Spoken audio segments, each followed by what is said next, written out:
Antes de começar o vídeo, eu quero pedir a você que acompanha o Blog da Cidadania que se inscreva no nosso canal, curta e compartilhe os nossos vídeos, acione o sininho das notificações, que assim você nos ajuda a fazer o nosso trabalho. E vamos ao vídeo.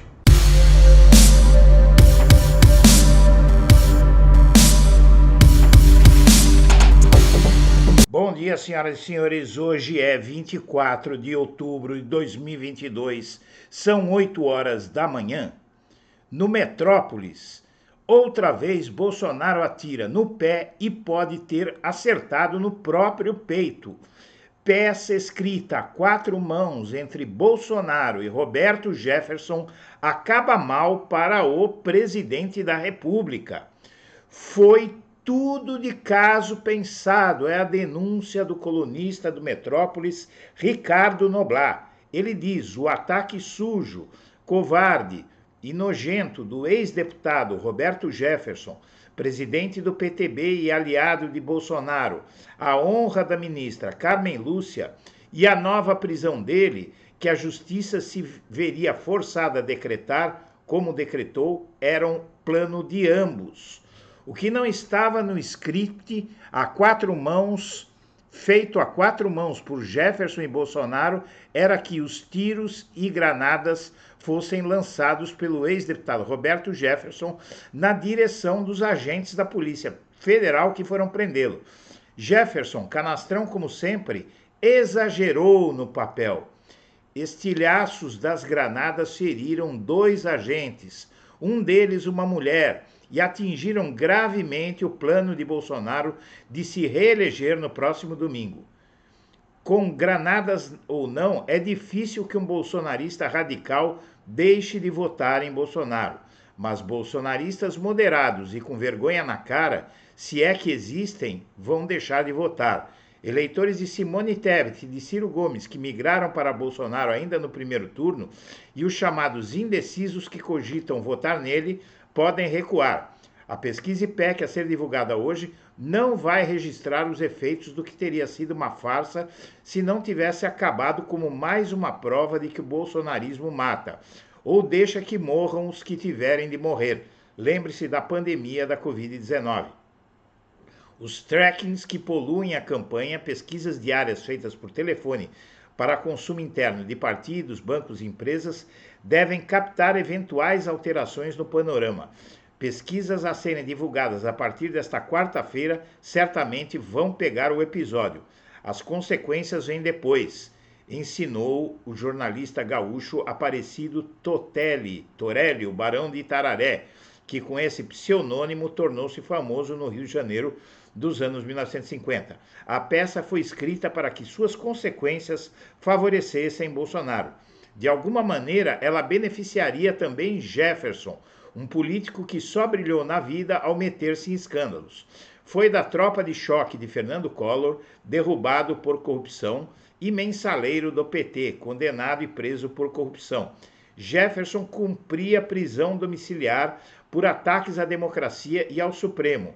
Ofereceu-se para ajudar Bolsonaro na reta final de campanha, voltando a atacar o tribunal na pessoa da ministra.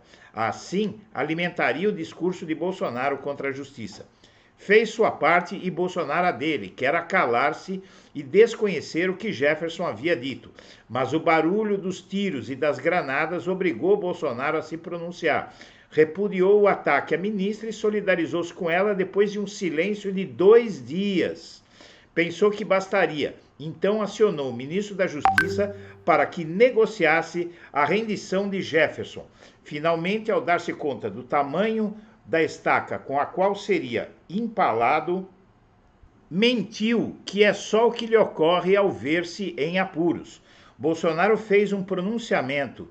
Disse que o ministro informou que Jefferson fora preso e o chamou de bandido. Enfim, entregou as feras para salvar-se. Quantos auxiliares Bolsonaro já não entregou até hoje? Será suficiente? É o que veremos daqui a 6 dias, no dia da eleição. E a estratégia de Bolsonaro para se dissociar de Jefferson confunde aliados. E o PT, óbvio, vai explorar o episódio. A prisão do ex-deputado pela Polícia Federal nesse domingo desordenou a atuação de bolsonaristas, que condenaram o ataque aos policiais e a decisão de Moraes. Roberto Jefferson e Jair Bolsonaro em registro publicado na página do PTB. A agressão violenta do ex-deputado Roberto Jefferson a policiais federais no domingo motivou uma reação imediata da campanha de Jair Bolsonaro. No momento em que o presidente tenta atrair voto de indecisos com discurso moderado, pedindo desculpas na TV por seus excessos, a ação extrema do aliado foi vista por pessoas próximas ao presidente como um fato com potencial de jogar o esforço por água abaixo. Para tentar minimizar o impacto negativo do episódio, o candidato à reeleição foi rápido ao tentar se dissociar do PTBista, repudiando o ataque minutos após o ocorrido. Logo que a prisão foi confirmada, divulgou um vídeo em que o chama de bandido. A expectativa de aliados era que a primeira postagem pudesse estancar a crise, mas não foi suficiente. Na publicação, apesar de repudiar o ataque, Bolsonaro também criticou Alexandre de Moraes, como fez o próprio Jefferson.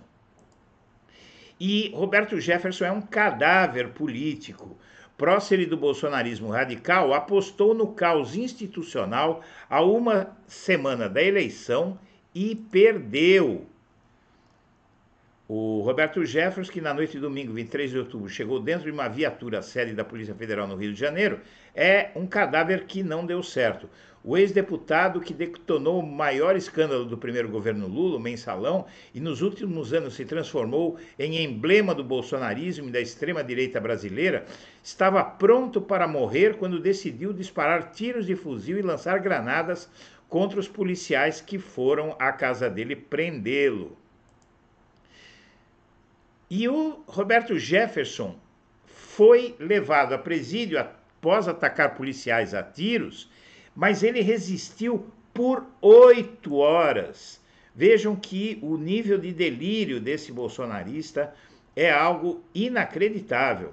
O ex-deputado federal Roberto Jefferson chegou ao presídio de Benfica, no Rio de Janeiro, após um domingo tenso em que ele chegou a atirar e jogar granadas contra agentes da Polícia Federal.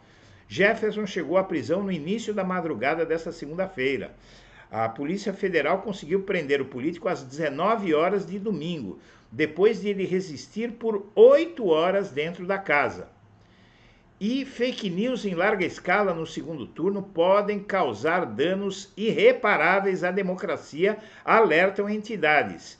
Em manifesto, Comissão Arnes, Observatório do Clima e outras 14 organizações defendem resolução do TSE contra a desinformação e criticam leniência das redes sociais. A disseminação de fake news em grande escala no segundo turno está comprometendo a democracia brasileira e afeta de forma direta o direito de escolha livre e informada do eleitorado, afirma manifesto que será divulgado nesta segunda-feira, 24, por 16 entidades, entre elas a Comissão Arnes e o Observatório do Clima. O documento também tem como signatários a Associação Juízes para a Democracia, Conectas Direitos Humanos, Associação Brasileira de Imprensas e o Fórum Brasileiro de Segurança Pública. E Arthur Lira, presidente da Câmara dos Deputados, é pressionado a votar um projeto que criminaliza pesquisas antes do segundo turno. Aliados do deputado dizem que a campanha de Bolsonaro quer a ajuda de Lira para dar recado aos institutos de pesquisa. E Marcelo Queiroga usa Jefferson para atacar Lula, mas esquece da foto dele com Bolsonaro. O ministro Marcelo Queiroga acaba de tuitar uma foto de Roberto Jefferson ao lado de Lula e José Dirceu da época do primeiro mandato do hoje candidato do PT à presidência. Uma foto de mais ou menos uns 15 anos atrás. Beleza, como é sabido, Jefferson integrava a base do governo, do primeiro governo do Lula, quando rompeu com ele, até o rompimento que se deu com a entrevista na qual denunciou o mensalão. Ainda que Queiroga queira convencer algum incauto que Jefferson seja aliado de Lula, a tentativa não fica de pé. Afinal, o notório Jefferson tem fotos muito mais recentes, abraçado a Jair Bolsonaro, a quem ele defende ardorosamente há anos. E Bolsonaro diz que as Forças Armadas continuam na busca de possíveis fraudes. O presidente voltou a colocar em dúvida as urnas eletrônicas e disse desconhecer o relatório das Forças Armadas, mas pontuou que a corporação continua na busca de possíveis fraudes. E um homem fica ferido após atentado contra ato do PT no Rio Grande do Norte. Motociclista fez disparos em evento com a governadora Fátima Bezerra. E por fim, a semana final das eleições terá pesquisas de opinião todo dia até sábado. IPEC, Datafolha e Quest divulgam dados sobre a disputa presidencial no sábado. Eleitores e candidatos também conhecerão novos resultados nos estados. Senhoras e senhores, nós agradecemos a atenção e estaremos de volta ao meio-dia. Um abraço para todo mundo.